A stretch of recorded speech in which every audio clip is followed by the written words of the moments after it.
ನಮಸ್ಕಾರ TV9 ಡಿಜಿಟಲ್ಗೆ ಸ್ವಾಗತ.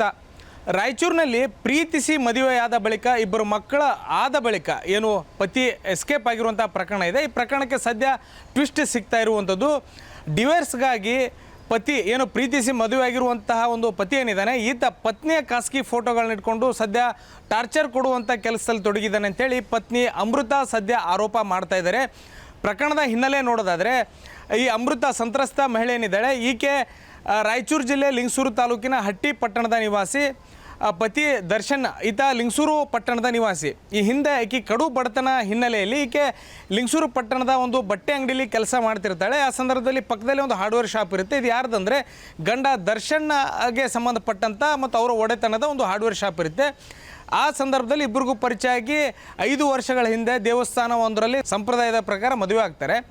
ನಂತರ ಈ ಒಂದು ಸಂಸಾರಕ್ಕೆ ಸಾಕ್ಷಿ ಎಂಬಂತೆ 2 ಮಕ್ಕಳು ಕೂಡ ಆಗ್ತವೆ. ಆದರೆ ಅಲ್ಲಿವರೆಗೂ ಇಲ್ಲದೇ ಇರುವಂತಹ ಒಂದು ಜಾತೀಕರಣ ಸದ್ಯ ಈಗ ಮುನ್ನೆಲೆಗೆ ಬಂದಿರುವಂಥದ್ದು. ಅಂದರೆ ಅಂತರ್ಜಾತಿ ವಿವಾಹ, ನೀನು ನಮ್ಮ ಜಾತಿಯವಳಲ್ಲ ಅನ್ನುವಂಥ ಕಾರಣಕ್ಕಾಗಿ ನನ್ನನ್ನು ಮತ್ತು ನನ್ನ ಮಕ್ಕಳನ್ನು ದೂರ ಮಾಡ್ತಾ ಇದ್ದಾರೆ ಅಂತೇಳಿ ಸಂತ್ರಸ್ತ ಮಹಿಳೆ ಸದ್ಯ ಹೋರಾಟಕ್ಕೆ ಇಳಿದಿದ್ದಾಳೆ.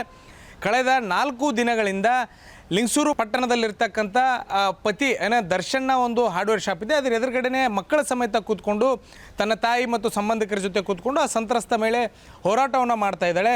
ನನಗೆ ನ್ಯಾಯ ಕೊಡಿಸಿ ಅಂಥೇಳಿ ಏನೋ ಧರಣಿಯನ್ನು ಕೂತಿದ್ದಾಳೆ. ಸಾಕಷ್ಟು ಹೋರಾಟಗಾರರು ಕೂಡ ಆಕೆ ಒಂದು ಪರವಾಗಿ ಹೋರಾಟವನ್ನು ನಡೆಸ್ತಾ ಇದ್ದಾರೆ.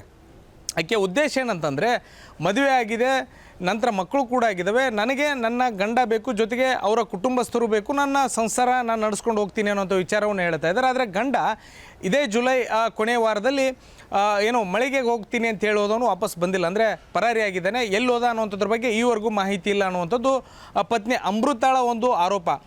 ಯಾಕಂತ ಹೇಳಿದ್ರೆ ಬೇಕಂತಲೇ ಆತನನ್ನು ಹೈಡ್ ಮಾಡಲಾಗ್ತಾ ಇದೆ ಅನ್ನುವಂಥದ್ದು. ಅಂದರೆ ಆತನನ್ನು ಬೇರೆ ಕಡೆ ಇರಿಸಲಾಗಿದೆ.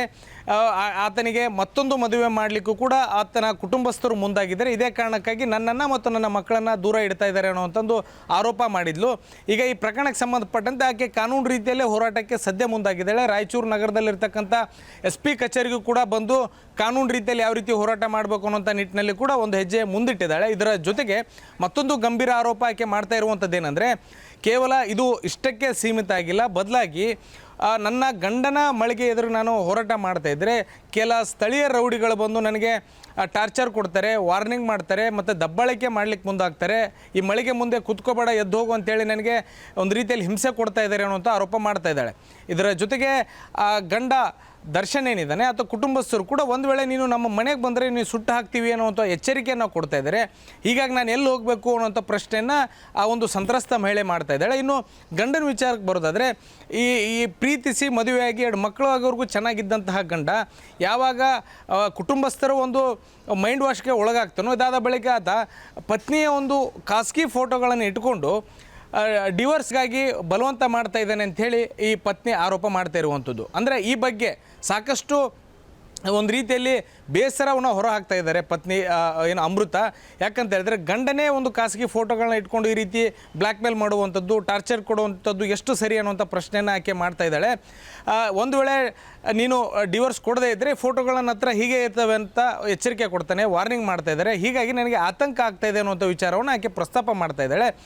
ಮತ್ತೊಂದು ಕಡೆಗಳಲ್ಲಿ ಬರೀ ನಿನ್ನ ಮಾತ್ರ ಅಲ್ಲ, ನಿನ್ನ ಕುಟುಂಬನೂ ಸುಮ್ಮನೆ ಬಿಡೋದಿಲ್ಲ ಅನ್ನುವಂಥ ನಿಟ್ಟಿನಲ್ಲಿ ಆತನ ಕುಟುಂಬಸ್ಥರು ನನಗೆ ದಬ್ಬಾಳಿಕೆ ಮಾಡ್ತಾ ಇದ್ದಾರೆ, ಧಮಕಿ ಹಾಕ್ತಾ ಇದ್ದಾರೆ ಅನ್ನೋಂಥ ಆರೋಪ ಮಾಡ್ತಾ ಇದ್ದಾರೆ. ಹೀಗಾಗಿ ನಾನು ಎಲ್ಲಿ ಹೋಗಬೇಕು ಅನ್ನುವಂಥ ನಿಟ್ಟಿನಲ್ಲಿ ನನಗೆ ಗೊತ್ತಾಗ್ತಾ ಇಲ್ಲ.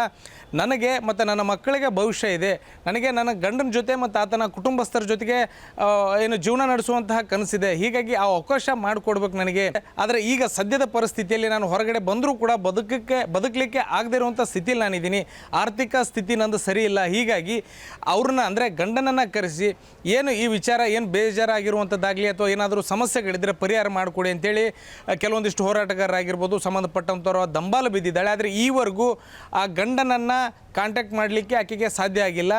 ಆತನ ಕುಟುಂಬಸ್ಥರು ಕೂಡ ಆಕೆಯನ್ನು ಅವಾಯ್ಡ್ ಮಾಡ್ತಾ ಇದ್ದಾರೆ. ಜೊತೆಗೆ ಗಂಡನಿಗೆ ಫೋನ್ ಮಾಡಿದರೆ ಪದೇ ನಂಬರ್ಗಳನ್ನು ಚೇಂಜ್ ಮಾಡುವಂಥದ್ದನ್ನು ಮಾಡ್ತಾನೆ. ಆದರೆ ಮೆಸೇಜನ್ನು ಮಾಡುವಂಥದ್ದು ಏನಂದರೆ ಡಿವೋರ್ಸ್ಗೆ ನೀನು ಮುಂದಾಗು, ಡಿವೋರ್ಸ್ ಕೊಡು ಅಂತೇಳಿ ಬಲವಂತ ಮಾಡ್ತಾ ಇದ್ದೇನೆ ಅನ್ನೋಂಥ ವಿಚಾರವನ್ನು ಗಂಡ ಹೇಳ್ತಾ ಇದ್ದೇನೆ. ಹೀಗಾಗಿ ಮುಂದೆ ಏನು ಮಾಡಬೇಕು ಅನ್ನೋಂಥದ್ರ ಬಗ್ಗೆ ನನಗೆ ದಿಕ್ಕೇ ತೋರಿಸ್ತಿಲ್ಲ ಅನ್ನೋಂಥ ವಿಚಾರವನ್ನು ಆಕೆ ಹೇಳಿ ಅಳಲನ್ನು ತೋಡ್ಕೊತಾ ಇದ್ದಾಳೆ. ಮುಂದೆ ಈ ಪ್ರಕರಣ ಯಾವ ಹಂತಕ್ಕೆ ತಲುಪುತ್ತೆ ಅನ್ನುವಂಥದ್ದನ್ನು ಕಾದು ನೋಡಬೇಕಿರುವಂಥದ್ದು.